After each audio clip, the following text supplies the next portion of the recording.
क्या गीता सिर्फ एक धार्मिक किताब है या इसके अंदर ऐसा विज्ञान छुपा है जिसे आज का आधुनिक साइंस भी धीरे धीरे समझ रहा है? क्या हजारों साल पहले लिखी गई बातों में माइंड, एनर्जी और साइकोलॉजी का इतना गहरा ज्ञान हो सकता है कि वो आज भी हमारी जिंदगी बदल दे? जब हम भगवत गीता का नाम सुनते हैं तो हमारे दिमाग में एक धार्मिक ग्रंथ की छवि बनती है। मंदिर, पूजा, संस्कार। लेकिन अगर आप इसे ध्यान से पढ़ो तो आपको एहसास होगा कि ये सिर्फ धर्म नहीं है। ये ह्यूमन माइंड का मैनुअल है, ये एनर्जी मैनेजमेंट की गाइड है और ये साइकोलॉजिकल मास्टरी की किताब है। गीता का सबसे बड़ा कमाल ये है कि ये आपको भगवान पर विश्वास करने के लिए मजबूर नहीं करती, बल्कि ये आपको खुद को समझने के लिए प्रेरित करती है। ये कहती है कि असली युद्ध बाहर नहीं, अंदर चल रहा है, और अगर आपने अपने मन को जीत लिया तो दुनिया अपने आप जीत में बदल जाएगी। आज का विज्ञान कहता है कि हमारा दिमाग लगातार थॉट्स पैदा करता है। ये थॉट्स ही हमारी रियलिटी बनाते हैं। अगर थॉट्स पॉजिटिव हैं तो लाइफ पॉजिटिव लगेगी, अगर थॉट्स नेगेटिव हैं तो सब कुछ बिखरा हुआ लगेगा। और यही बात गीता हजारों साल पहले कह चुकी है। मन ही मित्र है, मन ही शत्रु। यानी गीता सीधे सीधे माइंड प्रोग्रामिंग की बात करती है। ये बताती है कि अगर आपने अपने मन को कंट्रोल नहीं किया तो आपका मन आपको कंट्रोल करेगा। आज इसे हम साइकोलॉजी में सेल्फ कंट्रोल और कॉग्निटिव डिसिप्लिन कहते हैं। अब बात करते हैं एनर्जी की। आज साइंस कहता है कि सब कुछ एनर्जी है। आपका शरीर, आपके थॉट्स, आपकी इमोशंस, सब कुछ वाइब्रेशन है। और गीता में भी यही कॉन्सेप्ट बार बार आता है। आत्मा को एनर्जी के रूप में बताया गया है, जो कभी खत्म नहीं होती, सिर्फ रूप बदलती है। जब गीता कहती है कि आत्मा न जलती है, न कटती है, न मरती है, तो ये कोई अंधविश्वास नहीं है। ये एनर्जी कंजर्वेशन का सिद्धांत है, जिसे आज फिजिक्स भी मानता है। अब सोचिए, हजारों साल पहले जब मॉडर्न साइंस नहीं थी, तब इतनी एडवांस अंडरस्टैंडिंग कैसे पॉसिबल थी? गीता में डिटैचमेंट यानी असक्ति की बात की गई है। आज के साइकोलॉजी एक्सपर्ट्स कहते हैं कि अगर आप हर चीज से इमोशनली अटैच हो जाओगे तो स्ट्रेस, एंग्जाइटी और डिप्रेशन बढ़ेगा। लेकिन अगर आप रिजल्ट से डिटैच होकर सिर्फ एक्शन पर फोकस करोगे तो आप मेंटली स्ट्रांग बनोगे। और यही गीता का सबसे पावरफुल कॉन्सेप्ट है। कर्म करो, फल की चिंता मत करो। ये कोई धार्मिक उपदेश नहीं है, ये एक साइकोलॉजिकल फॉर्मूला है जो परफॉर्मेंस एंग्जाइटी को खत्म करता है।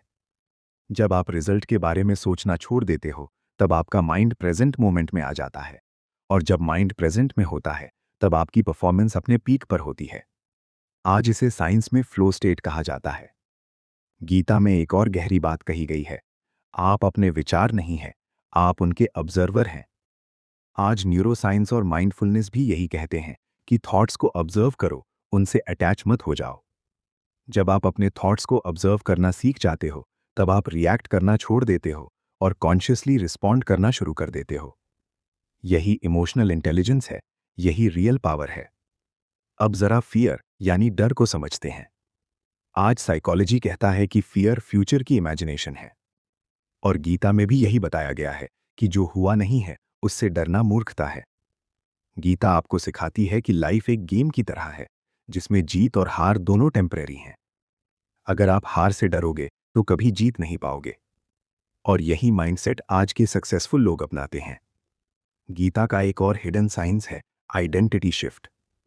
आज सेल्फ हेल्प इंडस्ट्री कहती है कि आप वही बनते हो जो आप अपने बारे में मानते हो। अगर आप खुद को कमजोर मानते हो तो आप कमजोर ही रहोगे। अगर आप खुद को पावरफुल मानते हो तो आपकी एक्शंस भी वैसी ही होंगी। गीता में अर्जुन भी शुरू में कंफ्यूज्ड और कमजोर था, लेकिन जब उसे सही नॉलेज मिला तो उसकी आइडेंटिटी बदल गई और वही इंसान युद्ध जीत गया। यानी गीता आपको सिखाती है कि पहले अपने मन को बदलो, रियलिटी अपने आप बदल जाएगी।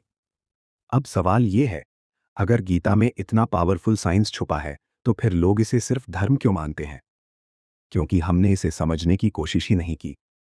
हमने इसे सिर्फ रिचुअल्स और ट्रेडिशंस तक सीमित कर दिया, जबकि ये एक ऑपरेटिंग सिस्टम है जो इंसान को उसकी हाईएस्ट पोटेंशियल तक ले जाने के लिए बना है। गीता आपको ब्लाइंड बिलीफ नहीं सिखाती, ये आपको अवेयरनेस सिखाती है। ये आपको खुद से सवाल पूछना सिखाती है। ये आपको अपने अंदर झांकना सिखाती है। और सबसे बड़ी बात, ये आपको फ्रीडम देती है, सोचने की, समझने की और खुद अपना रास्ता चुनने की।